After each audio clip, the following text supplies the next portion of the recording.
Good evening दोस्तों, मैं मनीष कुमार भोज आप सभी लोगों का अपने YouTube channel Uttarakhand online classes में हार्दिक स्वागत करता हूं। दोस्तों, आज महाशिवरात्रि के इस पावन पर्व पर आप सभी लोगों को मेरी ओर से हार्दिक शुभकामनाएं और आप लोग अपने जीवन में निरंतर आगे प्रगति के पथ पर बढ़ें और आपके सपने साकार हों। दोस्तों, मैं आज आपके समक्ष एक बहुत बड़ी सूचना लेके उपस्थित हुआ हूँ। करीब रात के 10 बज रहे हैं, तो ये सूचना मुझे लगा कि आप लोगों को शेयर करनी चाहिए। ये सूचना कोई खुशखबरी नहीं है आप लोगों के लिए, ये मेरे उन तमाम भाई बहनों के लिए है जिनके द्वारा उत्तराखंड लोक सेवा आयोग के माध्यम से जो प्रवक्ता संवर्ग की जो परीक्षा हुई थी, साथ ही जो अधीनस्थ सेवा चयन आयोग द्वारा जो वैकेंसी निकाली थी सहायक अध्यापक LT के अंतर्गत तमाम विषयों की बात कर रहा हूँ। मैं आज यहाँ पर ना ड्राइंग की बात कर रहा हूँ, ना हिंदी की बात कर रहा हूँ, मैं तमाम सब्जेक्टों की बात कर रहा हूँ। जैसे कि आप सभी को पता था कि इसकी वेरिफिकेशन की तिथि मार्च में ये प्रारंभ हो गई थी। 7 मार्च से प्रारंभ थे, चाहे प्रवक्ता की कहें 9 मार्च से, फिर आपके इधर प्रवक्ता संवर्ग के या LT संवर्ग का मार्च में ही इस महीने में आप लोगों का क्या था, वेरिफिकेशन था।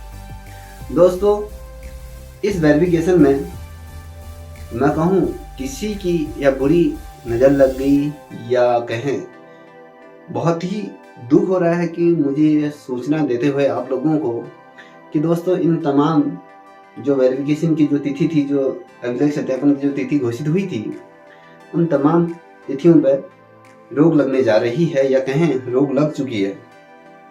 आप लोगों को अधीनस्थ सेवा चयन आयोग के माध्यम से ये उनके वेबसाइट पर आज नहीं, कल नहीं तो परसों ये एक नोटिफिकेशन जारी कर दिया जाएगा कि आपका जो वेरिफिकेशन की तिथि, जो अभिलेख सत्यापन की जो तिथि है, वो कुछ समय के लिए स्थगित कर दी जाएगी।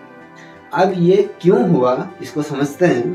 दोस्तों, जैसे कि आप सभी को पता है कि मार्च में ही आपका प्रवक्ता संवर्ग का वेरिफिकेशन अभिलेख सत्यापन का कार्य यहाँ पर तिथि घोषित कर दी गई थी।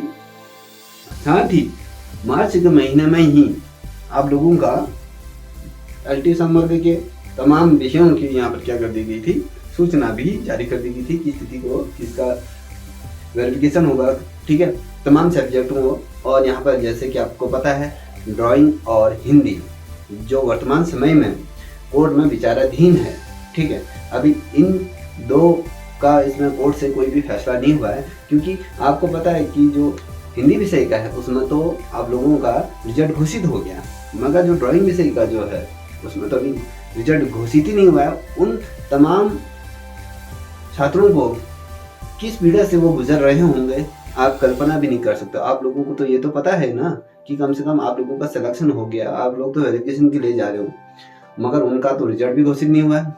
अब देखिए, जैसे कि आप लोगों के वेरिफिकेशन की तैयारी कर रहे होंगे, लोगों की यहाँ पर तिथि घोषित हो, किसी की संडे को होगा, किसी को अलग अलग तिथियों को ये वेरिफिकेशन की तिथि थी, तो यहाँ पर कोर्ट में ये हाई कोर्ट में यहाँ पर रोक लगा दी गई है कि कुछ समय के लिए आपका ये बाधित हो जाएगा।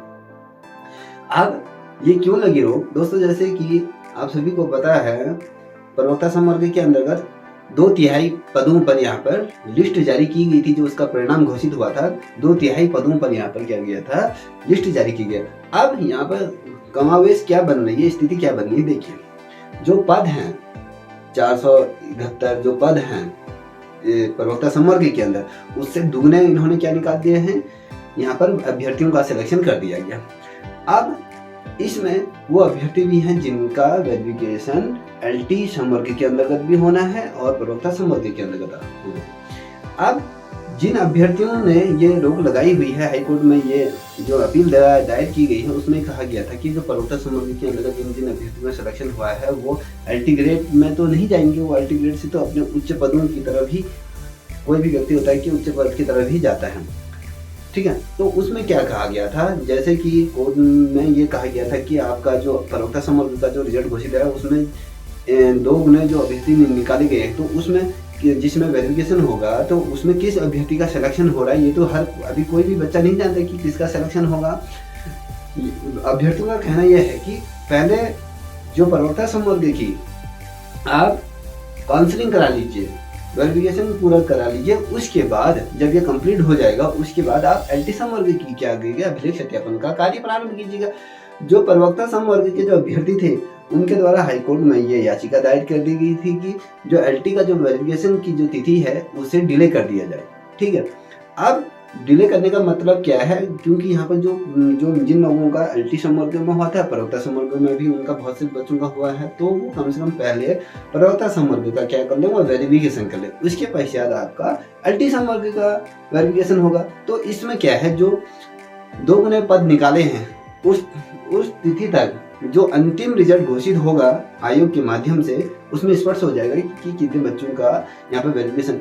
कमावेश ऐसा होता है कि अभ्यर्थी जिसका अल्टीमेट सिलेक्शन हो रहा है वो तो वेरिफिकेशन की तिथि के लिए आपके आयोग में चला गया, उसी तिथि को उसका यहाँ भी वेरिफिकेशन की तिथि घोषित होती है एलटी संवर्ग के अंदर, तो वो अभ्यर्थी कहाँ जाए, किस दिशा को जाए, वो कंफ्यूज हो गया। अगर वहाँ उसका प्रवक्ता संवर्ग के अंदर का उसका सिलेक्शन नहीं होता है तो वो एलटी से भी वो हाथ धो बैठेगा। तो इसलिए हाईकोर्ट में कुछ अभ्यर्थियों द्वारा यहाँ पर हाईकोर्ट में केस स्टे कर दिया गया है कि आपका एलटी संवर्ग का जो वेरिफिकेशन की जो डेट है उसे स्थगित कर दिया, एलटी संवर्ग के अंदर का जो वेरिफिकेशन होगा उसे रोक दिया जाए। अब मैं ऐसा क्यों कह रहा हूँ, क्योंकि मैं आपको यहाँ पर कुछ एक ऑडियो सुनाऊंगा, उससे आपको स्पष्ट हो जाएगा कि ये केस किसके माध्यम से लगाया गया है। कुछ एक ऑडियो मेरे पास आई है, तो मैं आप लोगों के सम्मुख तभी उपस्थित होता हूँ जब मुझे कहीं से साक्ष्य उपलब्ध होते हैं, तभी मैं वीडियो बनाता हूँ। आप ये सुनिएगा ये ऑडियो को, जिससे कि आपको पता चल जाएगा कि क्या स्थिति हो रही है, क्यों इसमें ये रोक लग रही है। पहले ये ऑडियो सुनिए, उसके पश्चात मैं आपको इस संबंध में चर्चा करूँगा। नमस्कार सब स्टे हो गया, ठीक है, वेरिफिकेशन नहीं होगा 7 मार्च से। क्या हो गया सर? वेरिफिकेशन सब पे रोक लग गई 7 मार्च, जो वेरिफिकेशन था सब पे रोक लग गई है। अच्छा ऑर्डर कब तक नेट पे आ जाएगा, आपको व्हाट्सएप कर देंगे। और हमारी सुनवाई कब है?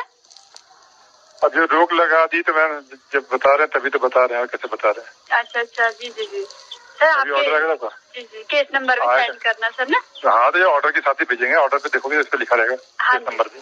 तो कब तक भेजोगे सर? शाम तक?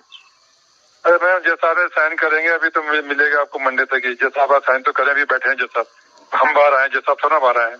जी ठीक है, जैसे आएगा मैं आपको व्हाट्सएप कर दूंगा। ठीक है, ठीक है।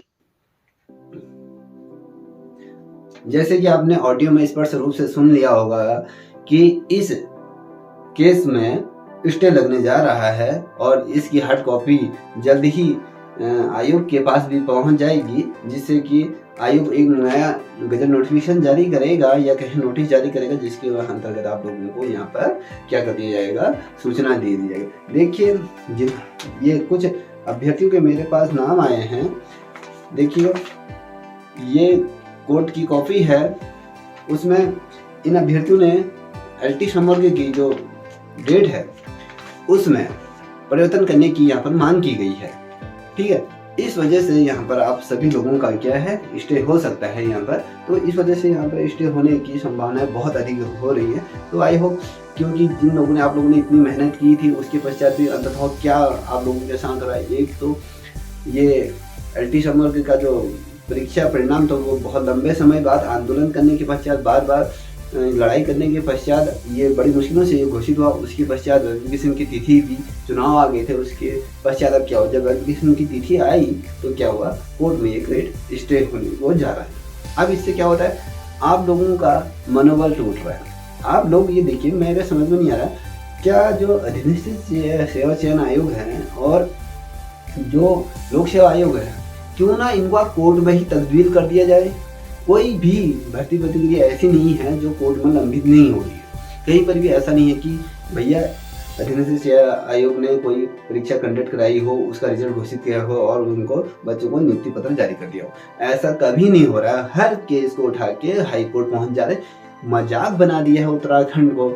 जब से उत्तराखंड बना है तब तो यहाँ से तो किसी आम जनमानस का और यहाँ के जो लोग हैं उनका तो भला हो नहीं रहा है, मगर यहाँ पर राजनेताओं का क्या हो रहा है, भला हो रहा है। उत्तराखंड के तो खंड खंड हो गए, जैसे कि इसका नाम परिवर्तन हुआ उसी प्रकार से यहाँ का भी क्या हो गया, खंड खंड होना निश्चित है, हो रहे हैं, इसमें कोई दो राय नहीं है।